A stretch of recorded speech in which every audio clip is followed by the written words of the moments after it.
What's up, everybody? Corey Van Castle Cook here of the Movie Chumps, and I just got out of watching the latest Avatar film from James Cameron, Avatar Fire and Ash, the third in his Avatar series.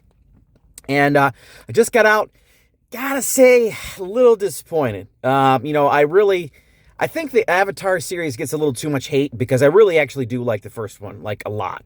I know it's Dances with Wolves in Space, whatever. Way of Water, I just actually rewatched this last week, and I really liked it a lot better than I did the first time. It's good. This one, listen, just like always, it's a cinematic visual feast, right? This is probably going to win the best Oscar for best visual effects. When you are in Pandora, when you are watching Pandora, you are in Pandora. I mean, it is just absolutely beautiful to look at on the screen. You know, we've got the Ash people, which is a brand new clan. We also see the Sky people, the Tolkien come back, all that stuff. And of course, it's still, centered around the Sully family. It's an interesting story because they are dealing with grief and how each one of them actually handles grief, especially Neytiri, who actually kind of starts out as a racist against Spider in this case. She basically hates all the pink skins, she calls them at this point. So there's a lot of dynamics going on there with grief, with racism, with evolution. There's a very interesting thing that happens with Spider, and how he starts to connect to the Na'vi people, and an interesting development that happens with him, honestly. Stephen Lang is great once again as the Na'vi version of Quaritch. So and the sound design is excellent. The problem is it's just the story isn't that great. It's repeating some of the familiar beats that we've seen in the past from other Avatar films. The dialogue in this film sometimes is just absolutely atrocious. People saying bro and dude and cuz and things like, well, that was unnecessary. It just stuff that just it just didn't feel. Listen, I know we're on a completely alien planet in this case, but some of the stuff just did not feel real.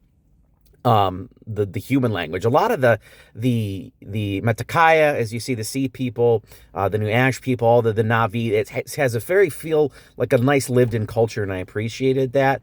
But again, it's just repeating a lot of the same beats. I found myself bored at sometimes. Although ironically, strangely, there was a time or two that really did touch me emotionally. I will say that. So it's kind of was an uneven keel in that case. And I'm sorry to say this, I'm not one to really cast aspersions, but the person who plays Spider is he is not a good actor. He's just not. And he's a big focal point of this movie. And it's very disappointing to see someone who's kind of the big focal point in this movie not doing so great in the acting aspect. The kid, or the person who plays Loak, who's narrating it this time, the last two times it was Jake, who's narrating the story, he really grows. He really, his character development really grows stronger. Also, his relationship and his dynamic with his fathers becomes much more complex, much more interesting. And I did appreciate that. What happens with Kiri, I thought was fascinating. She kind of turns out to be a Jesus Christ-like person, and I'll just kind of leave it at that. But it's one of those things where, I don't feel like I ever have to see this again, right?